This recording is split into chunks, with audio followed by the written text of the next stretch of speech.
दोस्तों, इस कलयुग में हिमालय की चार धाम यात्रा को सतयुग तुल्य माना गया है। चार धाम अर्थात यमुनोत्री से शुरू होकर गंगोत्री केदारनाथ के बाद बद्रीनाथ पर खत्म होने वाली वो यात्रा जिसका सीधा संबंध मन, विचार और आत्मा की शुद्धि से है। और इस तथ्य से आप तो वाकिफ ही होंगे कि हाल ही में 3 मई अक्षय तृतीया के मौके पर गंगोत्री और यमुनोत्री धाम के कपाट खुलने के साथ ही चार धाम यात्रा की शुरुआत हो गई है। और जैसे ही केदारनाथ और बद्रीनाथ धाम के कपाट खोले गए, वैसे ही चारों धामों में श्रद्धालुओं का जमावड़ा चालू हो गया। ऐसा होना स्वाभाविक भी है। आखिरी साल में एक बार प्राप्त होने वाले सौभाग्य को कौन छोड़ना चाहता है। लेकिन कभी कुछ श्रद्धालु ऐसी दुर्घटनाओं का शिकार भी हो जाते हैं जो मोक्ष प्राप्ति के इस मार्ग पर चलते चलते ही मृत्यु के दर्शन कर लेते हैं।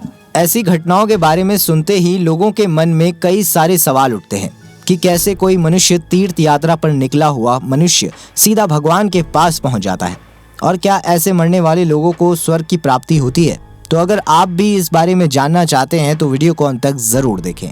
नमस्कार दोस्तों, स्वागत है आप सभी का हमारे चैनल प्रभु दर्शन पर। क्या आप चार धाम के असली महत्व को जानते हैं? अगर नहीं तो आपको बता दें कि चार धाम में सम्मिलित चारों ही स्थानों पर दिव्य आत्माओं का निवास माना गया है।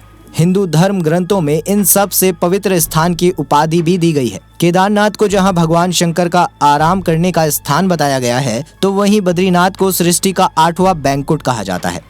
यहाँ भगवान विष्णु 6 माह के लिए निद्रा में रहते हैं और बाकी के 6 महीने जागृत अवस्था में रहते हैं। यहाँ स्थापित बद्रीनाथ की मूर्ति शालीलाम शिला से बनी हुई है। यहाँ पर एक अखंड दीपक भी है जो निरंतर जलता रहता है, जिसे अचल ज्ञान ज्योति का प्रतीक माना जाता है। शिव पुराण के कोटि रुद्र संहिता में स्पष्ट रूप में वर्णित है कि बद्रीनाथ धाम की स्थापना सतयुग में नारायण ने की थी।